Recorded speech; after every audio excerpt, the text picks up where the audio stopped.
We got off the plane in the cold, cold rain, lost track of the hour, lost track of the day. We were very far away from anywhere we'd been before. We got on a bus and we went to the city, got off at a stop because we liked the name. We were in for an adventure, and that's all we knew for sure. And we walked until we couldn't walk no more. Jet lag and sore feet led us to the door of an expensive, noisy bed where we could rest our heavy heads. We slept away the rest of the day and well into the night, and we woke up with a hunger for life well before the sunrise. We didn't have money to ride the underground, so we walked for miles and miles in this town. When night felt like a rock, we realized we were never gonna find a patch of open ground. And the rain was coming down, and the trains were shutting down. We were worn out, wet and lost, there was no shelter to be found.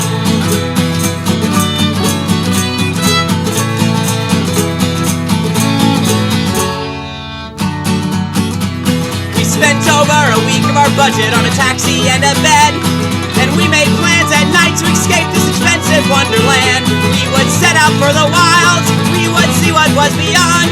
We would sleep up on the soil and we would travel by our thumbs. And written above my hostel bed in black marker it said, "There's a light and it never goes out." We didn't have a clue what we were doing, we didn't even know where we wanted to go. The next day we took the tube all the way out to the end of the line. It took us 5 hours to find a place to stand. We stuck out our thumbs, we raised our hands. It was raining hard again, but we were not surprised. No one wants to pick you up when you're soaking wet.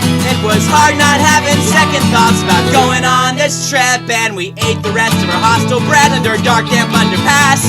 We watched the cars go past, the sun was sinking fast, but salvation came at last in a little blue hatchback, and he took us a few miles down the road. The day was almost over, and it was hard not to give in. We had made it out of the city, we were thinking about giving up and setting up our tent, but a Jeep pulled over then, and he told us to get in. He said his name was Nick. Right away he felt just like a friend, and he took us to some land where some people live on buses. Invited us to stay the night and we could not refuse. We got a bus of our own and it had a soft-warm bed. We built a little fire and we dried our soaking shoes, and we slept, yeah we slept just like little babies. The next day at Stonehenge we couldn't afford to get in. We thought it would be free, we were surprised to see the fence. This day would set the theme of this trip for you and me. We could pay to see the sights of Europe, or we could choose to eat. And we pressed onto an old Roman city and we made it before night. We broke down and bought some fries just so we could get dry. And curse the sky, curse the sky, curse the sky, it rains all the time. We found a spot to pitch our tent. It was our first night in it. The rain soaked it, the ground was cold, it sank into my bones, and we decided that it was way too cold to keep going the way we had planned to go.